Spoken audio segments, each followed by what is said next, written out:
like, you know, the on-hit DHS. But at this point, I think it's fine. Getting rid of the Phobius is okay, but what's the signal here, right? Is the signal that they want to play something along the lines of Nolan? Nolan or Joy, I'm thinking. Yeah. They're willing to back Grok, Freya, and they were willingly giving the Farsa. Yeah, it's the quicker access to the backline assassins, the easy burst. Joy or Nolan would slot in very well here, depending on what they pick up in the mid. They might end up eyeing the Zetian here again, considering they're up against the Farsa and the Yi Sun-Shin. That extra bit of utility is going to help in terms of vision.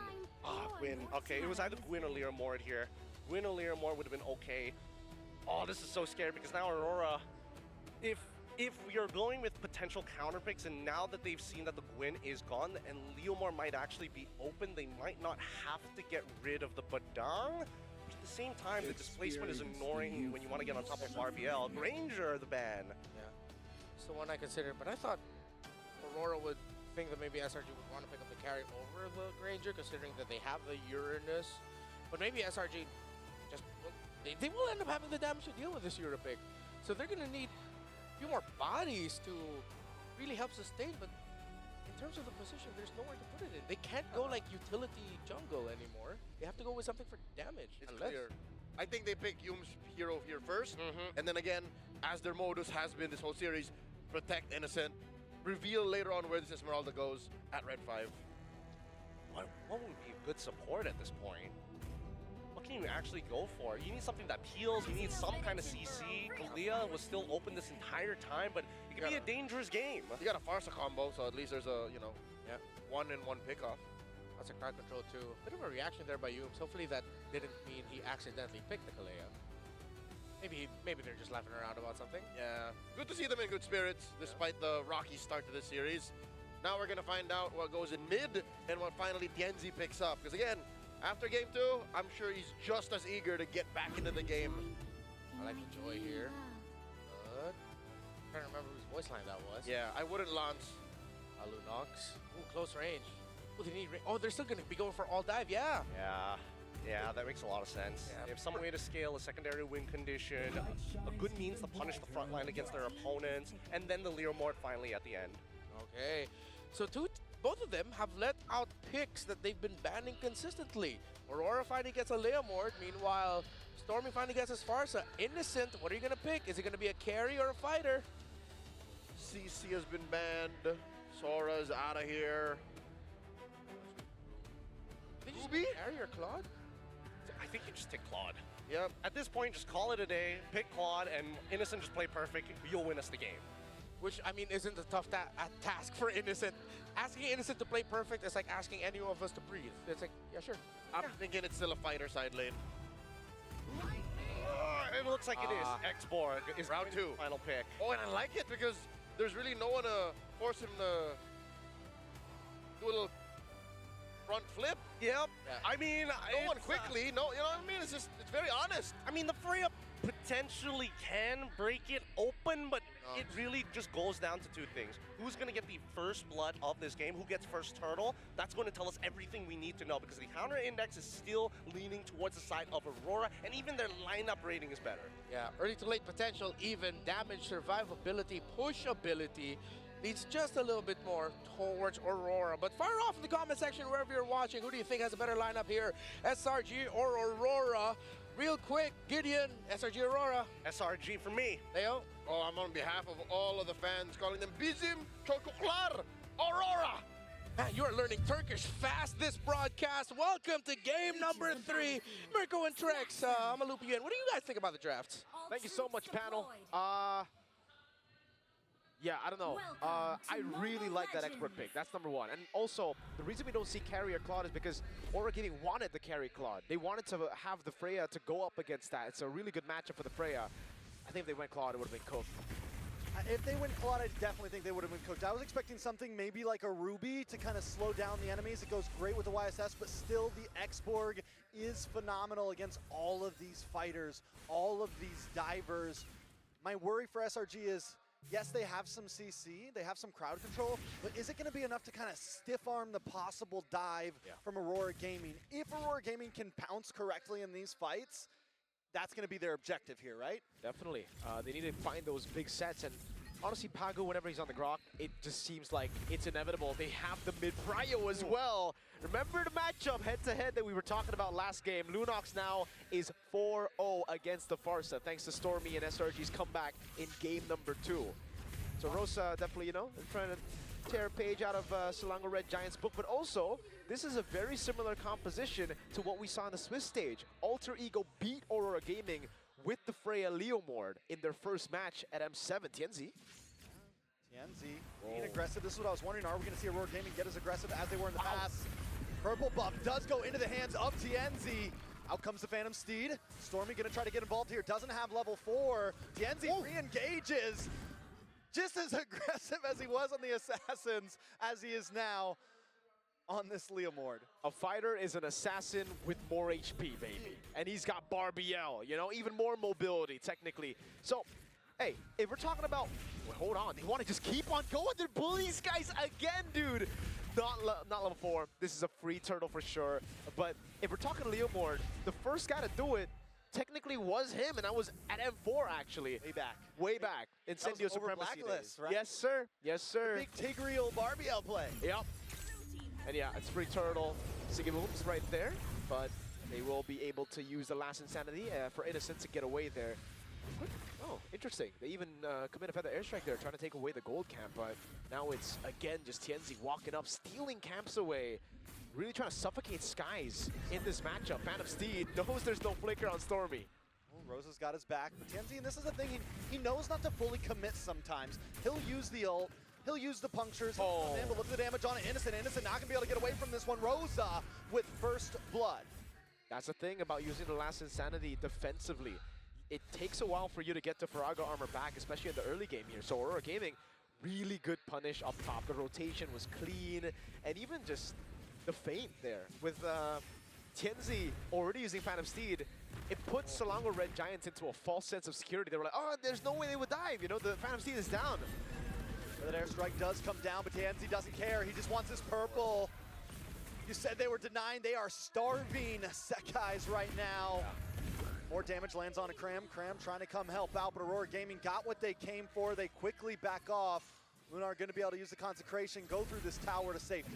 No, up top. Oh, oops, solo kill? No. Innocent flickers out. He's good. But man, this is a struggle for the gold lane, for even Skies in the jungle, especially here.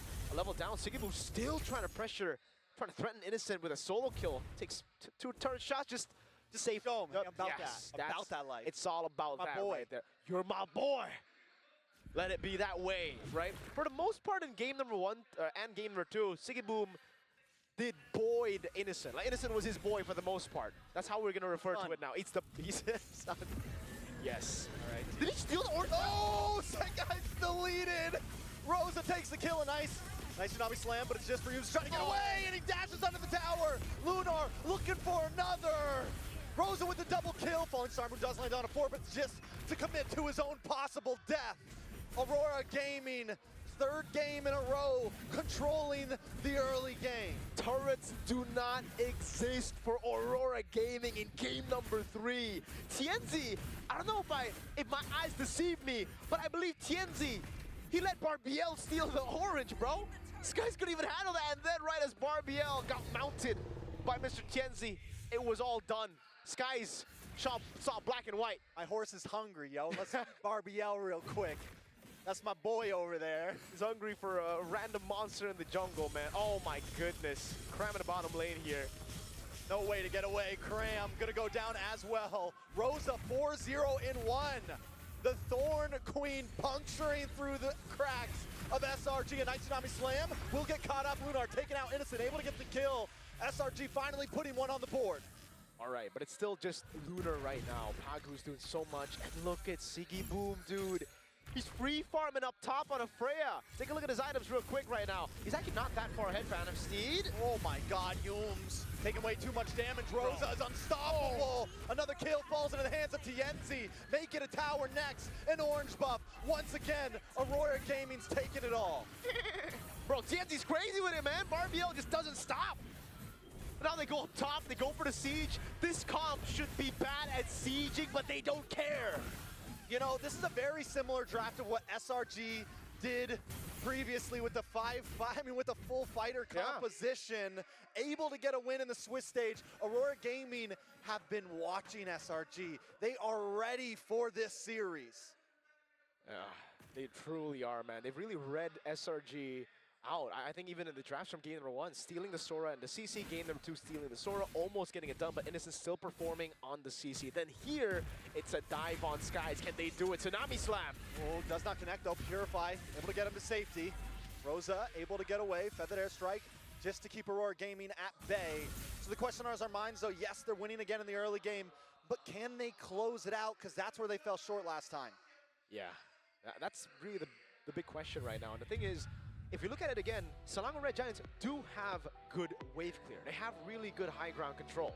On the other side, sieging should be difficult. Again, it isn't that difficult if you're able to take these members down, but now it's really all about baiting Selangor Red Giants into these fights and not getting caught. I think a big part of game number 2 as to how they lost it and how SRG were able to climb back into the game was the fact that Yums, even though he's missing a lot, he found the correct play. Just one, Way the Dragon, got them back to a more confident position. And then the domino effect, bro. Right after that, Siggy Boom fell as well. And I think that's something that he's going to have to learn if they want to close out game number 3 here.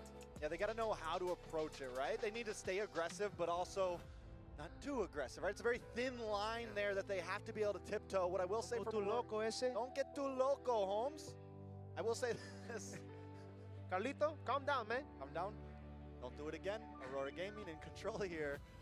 They are taking a lot more this time, though, right? I mean, we're seeing them steal buffs. Yeah. Them steal everything. Like, game number 2 wasn't enough. It wasn't enough. We gotta starve Skies even more. Even feeding stuff to Barbiel. Yeah, if RBL gets some, at this point, they might start feeding their minions. They might actually do that. I don't think that's possible. Not a mechanic yet. Who knows? Maybe Moonton might add that in the future. But yeah, they are really just doubling down on the early game they had in game number 2 and going even crazier, which I really, really like. I think if there is a way to beat SRG is got to put them down before they get back up, dude, because it's inevitable. SRG, with any kind of composition, they will get back up. It's just when. And can you close the game out faster than that before that timer happens? They were able to do it in game 1. If they're able to win this game, it puts them at match point. It puts them at a huge advantage because how these games are going back and forth. At this point, whoever gets to match point first might just steal it away. Now, on to the topic of SRG. Yes, they're behind here. Do we think that they're at a clock like they were last game, where it's like late game, or is this still redeemable around First Lord, things like that? I think they are on a clock. They do have really good scaling still, but the thing is they will struggle to close out the game later on, as long as SRG play it safe. Again, they have really good clear, and once we get to the late game, as long as they're able to delay a few of those Lords from getting a base turret, then they should be able to turn things around in those big fights. But, again, at the end of the day, it's defense versus offense. Like, for SRG, it really comes down to, especially with the lead that Aurora have right now, playing inside of their base. X-Borg, Yisun Shi, and Farsa. They have to try to clear it. Yeah, so big picture here. Big picture. Big picture. Aurora Gaming has the capabilities to do it. SRG, I don't think it's like end game clock, but they definitely need to be careful because with the aggression that Aurora continues to bring, if they do get caught off too much, I don't think Aurora Gaming's gonna let what happened last time happen again. Yeah. Thing is though, Selangor Red Giants have a way to force that on you. It's like, Giant. You don't want it, but Selangor Red Giants are like, bro, I don't care. You gotta take it. And sometimes you gotta take it like a good boy. Phantom Steed again, Barbiel, over to the turtle. And it's a defensive last insanity. They have good ways to disengage. So they still can actually hover around these neutral objectives. They don't need to give it for free. They can still hover, try to look for a play. If they can't, then they're like, okay, last insanity, flicker out, that's it. I know we talked well about the X-Borg, but at this point, another game with Innocent on it, I feel like we don't get to see any aggressive last insanities. Yeah. They're all used defensively. Innocent, he was able to pop off with that CC last game. He's never going to really have the opportunity to pop off here. Yeah, it gets really tough because of the ganks, and Aurora Gaming have consistently been able to do this. They've actually outperformed Sky, Stormy, and Yums in the trio mid. That is what has led to Innocent losing out a lot in farm, and now they're going to do it again, dude. Right on time. They are just zoning Innocent away from farm, trying to take... You know what? They might be starving Innocent now. They're like, we're done with you, Skies. Now it's time to make you Innocent, our boy. This is something that Aurora Gaming lacked in previous games. converting kills, converting gold into towers. This time they are cutting lanes. They're quickly moving things forward. A huge knockup. Sekai's trying to get away, but TNZ picks it up once again. Yoom's in a bad spot as well, up against Siggy Boom. Rock's gonna make his way up, should be able to escape, but still Aurora Gaming, 6K gold lead. Yeah, never mind. Aurora Gaming, usually it's like, I take the territory and then you have to move somewhere. But even when Selangor Red Giants try to reclaim some territory, Aurora Gaming were there and they're like, yeah, no, that's not gonna happen. Innocent in the bottom lane, we bullied him. You're not going to get face, not at all. And even if you do, we're gonna take you down. So it's a bad trade in the end, a turret tier 1. Oh, look at that damage, my guy. What is that damage? Oh, my Lord! Here comes TNZ as well. Another tower's gonna drop here. Innocent trying to defend, trying to get some damage off. He doesn't have the frog armor. He's in a bad spot. Tsunami slam, but it's right into all members of Aurora Gaming. And SRG are shattering right now. Sekai's drops next as Siggy Boom pops off. TNZ survived that! He got caught in the flicker tsunami slam, brought right into the mountain shocker, but it wasn't enough though. Innocent! He's an assassin with more health bar. And they dive in. Lunar takes out Innocent. Lunar takes out Stormy. Lunar with the double kill. And a Lord is coming soon. Aurora Gaming are stomping Selangor Red Giants. Nice steal, Pagu. Lord slain by Pagu. That's going to be a stat later on. I don't know how we're going to figure that out, but Pagu's going to have one Lord in the stat sheet. They don't care about turrets. This is an assassin with more HP. They've done it. They went in, and man, Aurora Gaming looks so good this game. It really looks like they should be able to get more.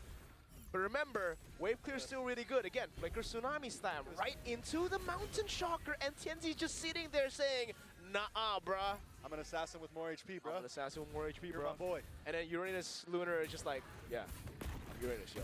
Another purple buff. Lord coming soon, like a movie near you. Man, I don't know about this. SRG should still be able to clear it out. Oh, the holy shield gets broken right before. Oh, Pagu makes the play. Siggy Boom jumping onto the back line as well as Rosa puts damage on SRG. The Lord cracks through the base in the face of Aurora Gaming. SRG trying to defend. Usually you see teams knock on the door, they're barging through. And there's no way to do it. Aurora Gaming, look the Giants in the eye and tell them match point. A shocker. Who gets to match point first? It is Aurora Gaming who do it first. 2-1 in the best of 5 here in the upper brackets. We were saying, man, Siege is going to be bad. It's going to be difficult for them to knock on the door. But I guess it ain't difficult to kick the goddamn door down with a horse and a tech charge, bro. Hey, Renmar, I'm on your side. I'm stealing that tech charge all day, yo. Vacation! It wasn't even in Valentina in this match. Yeah, because you